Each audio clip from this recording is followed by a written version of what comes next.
G'day Australia, Tim here again for Beefing Up Australia and Let's Get Rural. We're in a beautiful little riverside town of Tooleybuc. We're at Tooleybuc Hotel. We're talking to Scott. G'day mate, how are you? Tim, very well. How are you, mate? Yeah, very well mate. So how long have you been here in Tooleybuc and in the pub? In Tooleybuc itself, it's nearly 15 years. Nearly 15? Nearly 15, and as of next month, it would be 7 years in the hotel.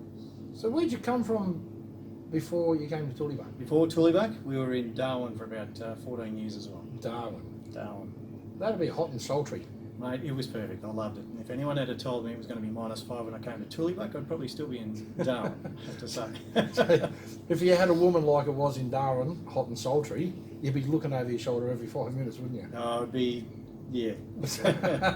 And you'd get shot by the missus. Exactly. So why Tooleybuc? My parents had the caravan park that's just down the road here a bit, where that was over 10 years ago, I think now, and at some stage they were going overseas for a few months and they needed somebody to look after it. My partner and I were both in between jobs at the time, and we said we'll come down and look after it. I didn't realise that it was only going to be a one-way trip. Somebody else thought differently. So they didn't get there and said, son, get your backside down here, we're going to nick off overseas. No, we offered to come down, and we'd been here a couple of times before, so we thought that'd be great, easy, and we got down here and basically stayed. Wow. So we had a house in Darwin which we rented out at the time, Yeah. and 5 years later we sold that, and I was working in the winery just down the road here, Andrew Peace Wines, for probably 7 years, I think. So then you parked your backside here in Tooleybuc ever since? Yep, pretty much. Yeah. So it's been fantastic. Great little river town, actually. So do you know much of the history of the town and the pub? Oh, not a great deal. It seems to burn down a little bit, this hotel, that's for sure. Yeah, so there's been an inn, they class as an inn here since the very early 1800s. I think the first hotel came on board around about the 1840s, 1850s. That lasted till the 1920s, burnt down. That lasted another 20 or 30 years to the late 1940s, burnt down. You didn't like it, did you? No, it wasn't me. I was well before my time, not that old. So I reckon there was a firebug in the hotel that just wanted, yeah. Well, who knows? But this one's been around, what's that, nearly 70 years in this way, shape or form. So That's long pretty good, time. long Yeah, time for long a pub time. to be standing. It is, yes. Without being burnt down for a fourth time. That's right. So what's that? Nearly sort of an inner hotel being in this town for, that's close to 200 years. 200 years. Nearly 200 years. Yeah. That is a long time. That's a long time.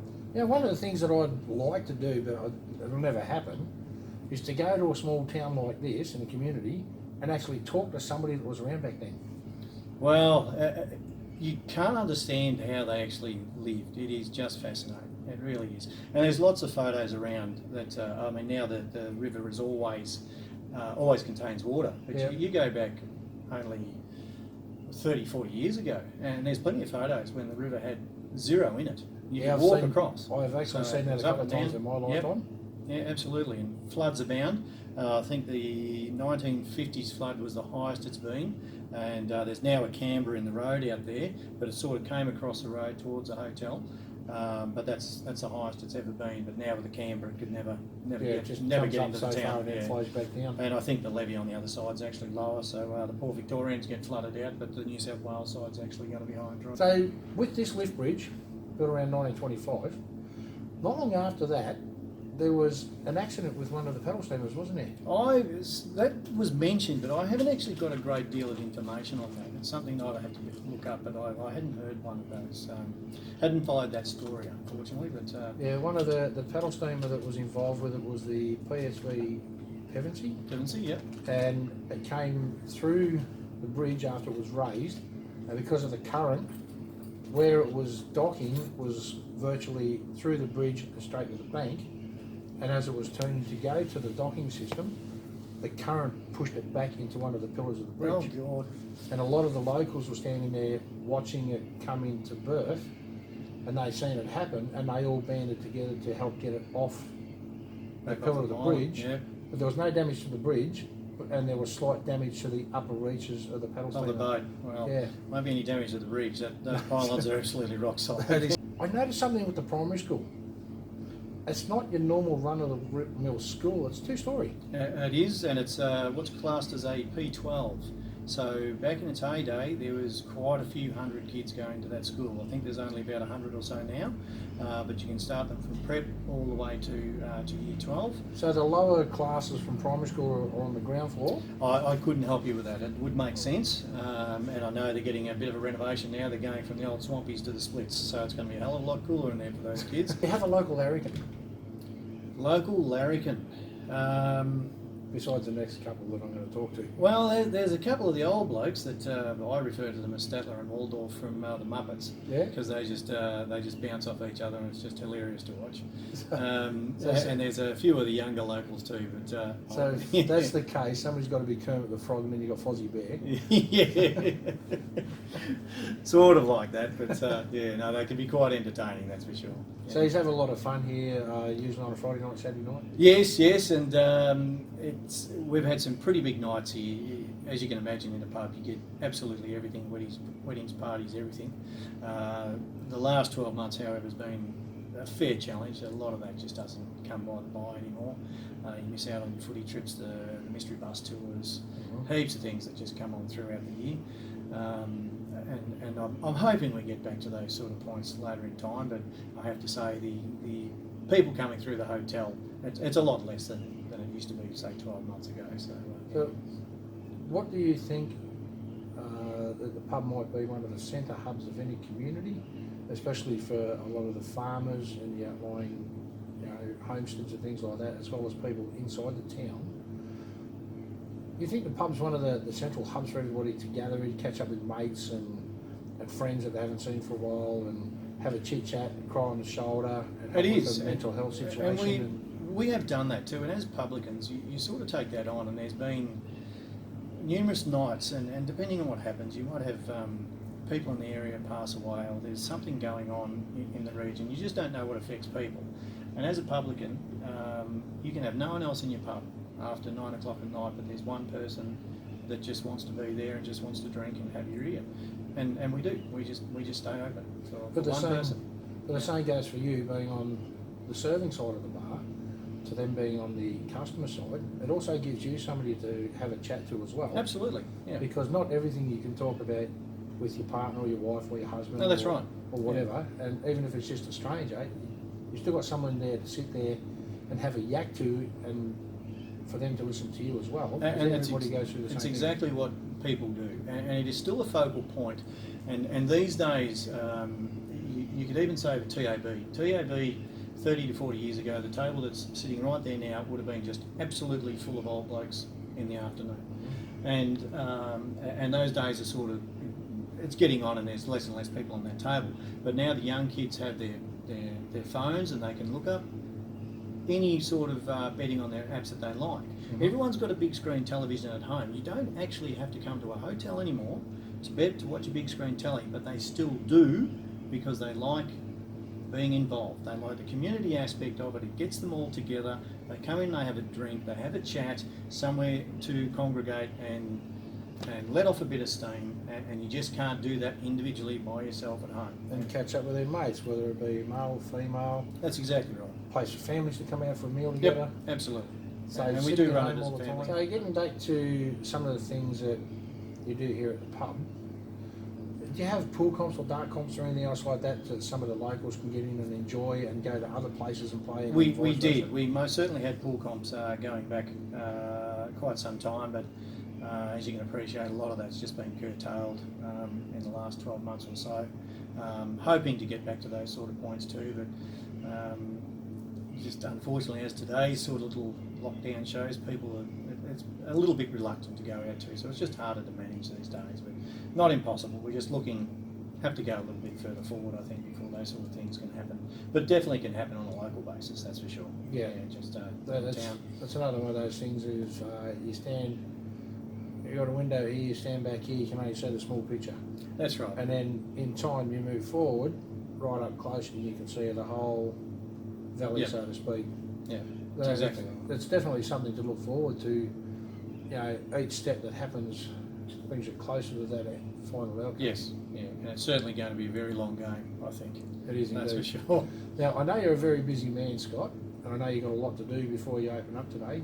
There's one more question I've got to ask you. It's probably the hardest question you've ever been asked. What does community mean to you? It really is the only thing, and you have to be involved in it. I do quite a bit of volunteer work around the community, whether it's with the Healthy Community Services as a driver, with the fire brigade. We have an action group in this town, and when you come into a town like this, and whether you want to purchase a business in a town like this, you have to be invested in that town. Doesn't matter what business you buy, if it makes you a fortune and you think it's all about the money, that will show very quickly. So when you come to a town like this, it's all about being part of that town. Otherwise, it just doesn't work. It seriously does not work. Yeah. So you've got to be involved, and in a town like Tooleybuc, it's a great little community, and a lot of these people here, they go back, crikey, some of them go back 5 generations. So it's just amazing, and they're still here. So you get it's like going into a family, you haven't seen anybody for a long time and you don't know anybody.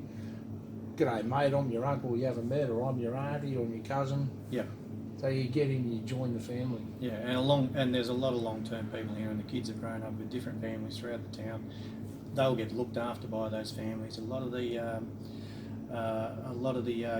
young adults are coming out of here, going into university, doing their studies, staying away for 5-10 years, and then they're coming back, and that's just fantastic. And they're starting to have families in Tooleybuc as well. So it really is a big circle, full circle basically. Yeah. And home is always where your roots have started out. That's exactly right. It is indeed. Beautiful, Scott. Thank you, mate. Tim, thank you very much, mate. I'm going to let you go and do what you need to do, man. It's a pleasure. Thanks for the opportunity. You're welcome. Everybody, Tim back here again. We're still in Tooleybuc, and we're at the Tooleybuc Motel. Yep. And we're speaking with Dave and Bree. How are we? Good, thanks. Good. Yeah. How long have you been in Tooleybuc? Well, this will be our 4th year. Dad had the place for about a decade before that, and yeah, he wanted to get out. And So now you came to Tooleybuc, you've taken over the motel from your parents? Yep. Your parents or your parents? mine. Your parents? So what have you done with the place since you've taken over? Lots, actually. Yeah, That makes perfect sense.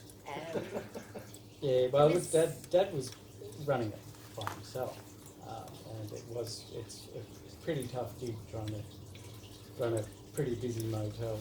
So he'd done all the bookings yeah. by himself, Yeah, all the meals by himself. yeah. He was doing all the. Occasionally, if there was a lot of brekkies and stuff, he'd get a cleaner in to help him But other run than that, the he's done meals that? out, because the rooms all go. They get the meals in the rooms. And your dad done the cleaning as well?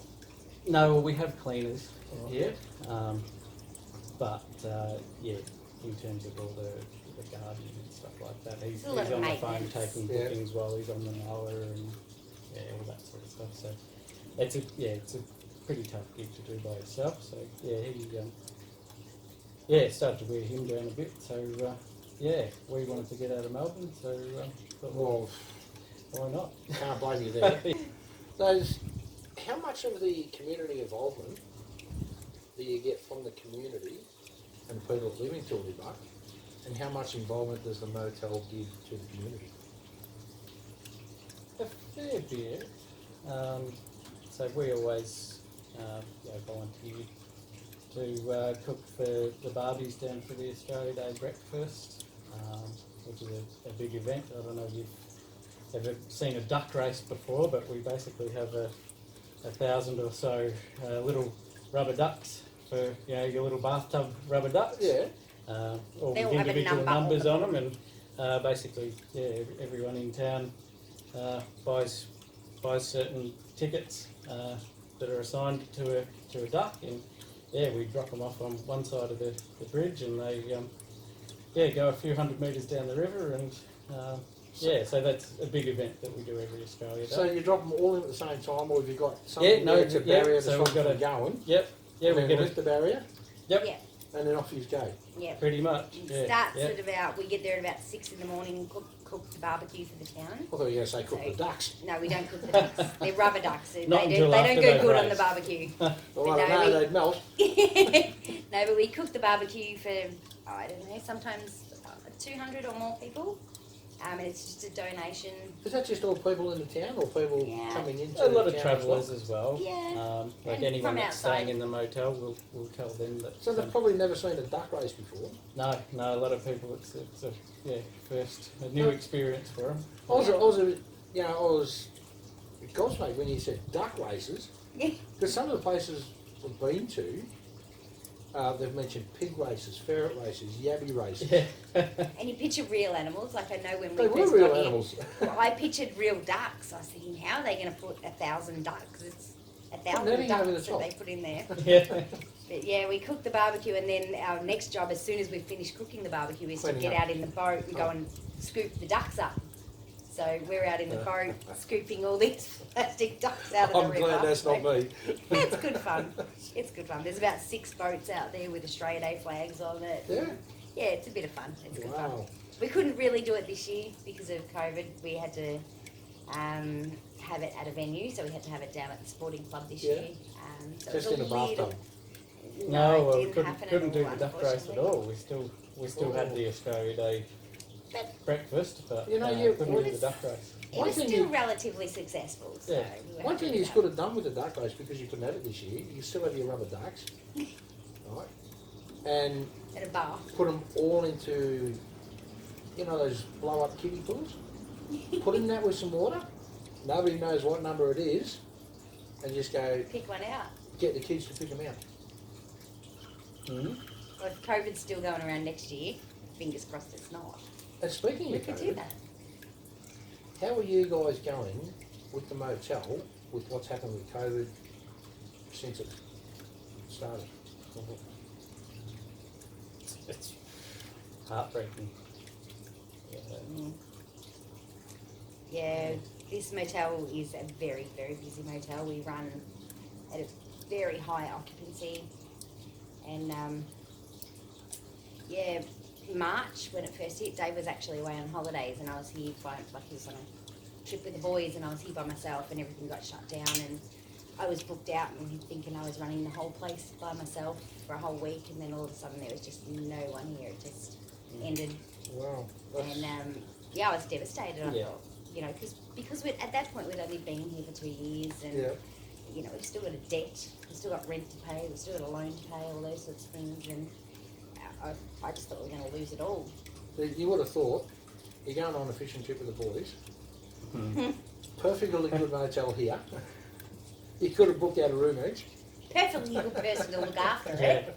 Didn't Well, they? we were already away when they locked down, which is that's a whole other story. That was a nightmare.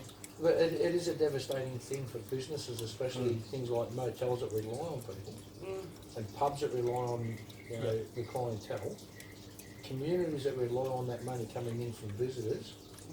Yeah. Plus on top of that, the farmers that goes with it, the supplies, the stuff that gets sold in those towns and communities. Yeah. Yeah, we lost 97% of business overnight. Yeah. Overnight. That was over the first, probably almost 6 months. That was when we calculated that. It was JobKeeper, and that just came into, I think they compared 14 days in 2020 compared to 14 days in 2019, and it was 97% that was lost. That's So, like comparing a grape with an orange. yeah, not even Yeah, not even. a grape seed to an orange, I think, or a watermelon maybe. So what's some of the things that you've, tried out and came up with and tried to implement and are implementing to help you get through? Well, for a start, I went a little bit crazy, and my family A started. little bit? That's not what Dave said earlier. Oh, really? Well, my family, like my aunties, uncles, cousins, we started a Zoom group. So we'd have Zoom messages, and we started doing these silly trivia things, and we had a special night where we had to make hats out of newspaper. And I went a little bit further and decided to make a whole dress out of newspaper. That was just a little bit of fun for one day. But I got into drawing and a little bit of art stuff and things like that, just to keep. For a start, it was devastating, I was mortified and just wanted to spend the day in bed. But then I thought, well, this there's nothing I could do about it. So I sort of decided to try something new and do something new, and that worked okay. Dave's done a little bit of Well, I've done a little bit of welding. he's got into welding. Yeah, started, went out and got myself a welder because I thought, oh, I've got all this time on my hands and there's just nothing to do around here apart from mow the lawns occasionally. So I'll fix up my little car in the shed, and yeah. I actually Still haven't heard started you to tell try. me something before we got on camera. Yep. You flogged all the cutlery out of the rooms and out of the kitchen. Yeah. What it was I the lost spare? my It was the spoons. spare cutlery out of The spare out of the cutlery? rooms, Yeah. That's what you said about out of the kitchen. Yeah. No, I did pinch some cutlery out of the kitchen as well. Yeah. So I've seen you've been making some things. I have. Yeah. You have, Yeah. like these. Yeah. A little wren. Yeah. That looks like one of the good silverware out of a wedding set. Yeah. Yeah. Do you know exactly what that is? It's a wren. It's a wedding present from my sisters from my previous wedding. He stole the cutlery set that I got from my sisters. So I was right, it is out of a You are wedding set. exactly right. Yeah. It might have been. It all yeah. disappeared for half of that is probably what that is. I also noticed one or two other things as well. John Froggerty, his name is. John Froggerty. Yeah, that's his name. John Froggerty. It's true. Who came up with that? Well, we actually have a pet frog. Well, he's not really a pet, but he lives He here just all the hangs out time. with us in the yard every year. And we called So him we called him John Froggerty. Froggerty, and he's sort of a yeah. So besides the frog and the bird, you also got dragonflies. Yeah. Quite a few dragonflies. Quite a few. Yeah. And I know up on the wall there, some nice Nasty spiders. Are they soup ladles as well? Yeah. Yeah, soup ladles. Actually, surprisingly hard to find. Yeah, if you can never find any soup Stainless steel ladles soup ladle. is, from a op shop or whatever, save them for me because they're hard to get. Save them for you. yeah. And I think my favourite, It's the motorbike. It's pretty good. And the suspension actually works, Yeah. and so does the steering. Unreal. Yeah. No, they're, You ever done anything like this before? no, not really. I used to do art in school, and I did a bit of airbrushing when I was younger, but no, I just sort of started. Yeah, I needed something to practice on because I wanted to start fixing up the So you flogged all car the in the cutlery. shed. So I thought, well, I need some metal to start welding with. And yeah, I sort of thought, oh, hang on, I can make something out of this. And So you've seen all Yeah. British cutlery just sitting there in the drawer and in the case, yeah, basically, and you thought, I'm going to yeah, open surprise source. her. Yeah. We're going to need to start locking things in the safe, I think. 'Cause- You said earlier before that you're doing macrame as well. Yes, I've just only just started. It's, yeah, it's something just to keep my mind busy and keep me doing something. So, Yeah. yeah. And I'm making pickles. Pickles. Yeah, well, I've got a fairly good veggie garden going out the back. Yeah, that's the other good thing And about millions- COVID is we've had a lot more Millions time of for zucchini and veggie gardens and things. So that tomato that has been and good. capsicum and cucumber. So yeah, that's been keeping me busy on. You mentioned earlier that you had to find something to get you motivated when COVID first came in with all the lockdowns. Get you motivated to get out of bed, to keep your mind active. Otherwise, like a lot of other people in small towns and communities, mental health sets in bad. Well, I've certainly had some hard times. It's been a bit of a roller coaster for me. Like when it first hit and Dave was away, I just went into a state where I just didn't really know what I was going to do. I thought Was I'd it worked- Victoria or New South Wales? it was everything at that point. At that point, that was the first lockdown. And, I'd worked, like when things are busy, we work 14 hours a day, 7 days a week. We work really hard. And we're working really hard to get this business paid off so we can sort of set ourselves up for what we want in the future. And I was, for a month or so, I just thought that was gone. I thought we'd lost everything and we're just going to lose this. And it was devastating. I just didn't know what to do with myself. Put you in a big hole mental-wise, didn't it? Yeah, and I can generally be a fairly positive person, but when you put in that many hours a day, every week, for a whole year, Yep. well, for 2, nearly 3 years, to have the realisation that if something doesn't change, we're going under in 4 months. That was pretty much what our figures told us. And we were lucky enough, it sounds terrible, but when they closed the border, when New South Wales closed the border to Victoria, we had the police stay here. So that saved us, that kept us going. And they just walked across the road. Yeah, but they were just, right across the road from the pub pretty much. And they were staying here pretty much every second week, so that picked us up and kept us going again, and now they're gone and things are not so pretty again. So, like the amount of money that's left our bank account since November would make your brain shake. It seems like that. Scary. Yeah, it's a bit like that. I mean, we're in a situation where we're not going under right now, but if things keep going on like this, Is it keeping afloat?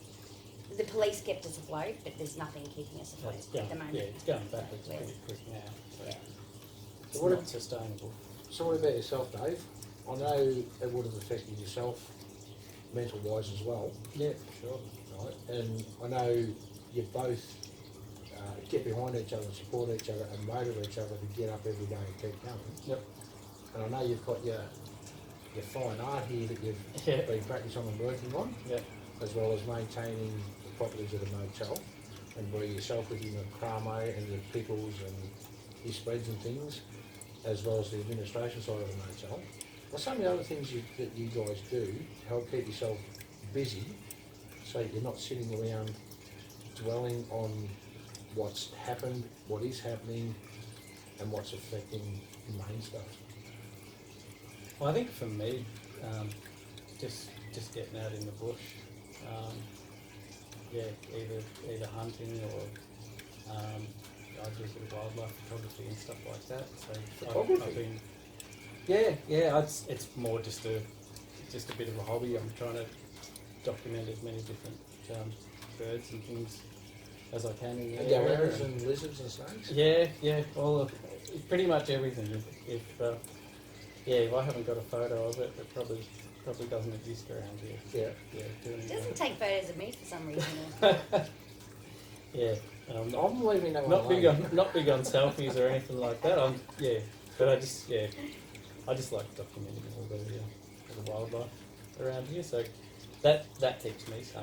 If I'm starting to lose the plot, I'll just head out bush and. But in a way, photographing and cataloguing the wildlife around, you never know when you're going to come across something and photograph it that hasn't been seen in the area or wider community for a long time, and people think it's lost. Yep, no, absolutely. Yep, no, I've had a few people. I worked as a biologist for a few years, and I've had a few of the locals come in. They've found a spider that they've never seen here before or whatever, and I'll come and Yep. yeah, those Not like those that. ones included. But, These ones were actually real and scary. yeah, Spiders are not And scary. they lived come in my on. house for a little while. Spiders are not scary. so yeah, we've had a few people bring things over and say, oh, what is this? I've never seen this here before, and these are people that have lived here a long time. Which is it's great. It gives me something to do. And even one of the local pest controllers, occasionally if he finds some insects or something, he doesn't know how to deal with them. He brings them to me. I'll put them under a microscope and figure out what they are. Wow. I love doing all that sort of stuff. Yeah. So, what's some of the things that you help out the community with and do around the community besides the motel? I guess a good example. Just last week or the week before last, we just put a few thousand little Murray cod and yellow belly fingerlings back into the river, part of the restocking program. Wow, So that'd be it's long through gone on the current one now, wouldn't it? Well, yeah, it doesn't take them long. She flows pretty quick through here. Yeah. But that's just part of the local fishing club. So what are some of the other things that you two are doing to help promote and prolong not only your motel but things that you're doing besides these. What else are you putting into place to help better the community as well as yourselves and the motel? Well, given my background and being so keen on the wildlife and science and everything like that, we've started developing some wildlife tours, kayaking, fishing tours, things like that, which are pretty much ready to take off now. Because I know you're busy. Mm-hmm. That's okay. What does community mean to you? Yeah, Oh, it means a lot. It yeah. does. It really does. And we try to support the town as much as we possibly can. But for us, that question's a bit tricky because, excuse me, we do want to be a big part of the community, but in normal times, we work 14 hours a day, 7 days a week. So it's a little bit hard to sort of do that. You know, we can sneak out for a little while between 10 and 2. Mm-hmm. We can sneak out sometimes after 9 o'clock at night, but it's really hard to sort of do that. So getting to know people in my industry, in a pub, it's totally different because they're coming to you. Yep. But for our business, the people, most of the people we see are people that we might see once or twice or 3 times a year, sort of thing. So we have our own little community in the motel a lot. But you still say good day when you see it. Oh, absolutely, yeah, and we do. We try and get out and support the town. Like we'll go to the op shop, we'll go to the hairdresser, we go to the post office. We go everywhere that we can to support everything in the town that we possibly can. Like that does mean a lot to me. We've both grown up in small towns where that's a big thing. Like I heard a story about someone who was talking to me not very long ago and was telling me a story about how much community means to her, and I felt the same, and I wish that I could be a little bit more of a part of that, but like with We're not the quite lifestyle there we live, it's difficult, but yeah, But you're slowly community, getting there because you've got a business. Right? Yeah. You've got your own things that you need to sort through every day to survive, and you still have community in mind, yeah, and that is a bonus. yeah, absolutely, It is indeed. yeah. Now, just one last thing before we go. John Froggerty. Unlike you guys, I'm going to be like John Froggerty and hop off. It's good having a chat with you two. Thank you. It Thanks, was lovely Dave. Thanks, talking to you. Bree. No worries. No Thank worries. you Good on very much.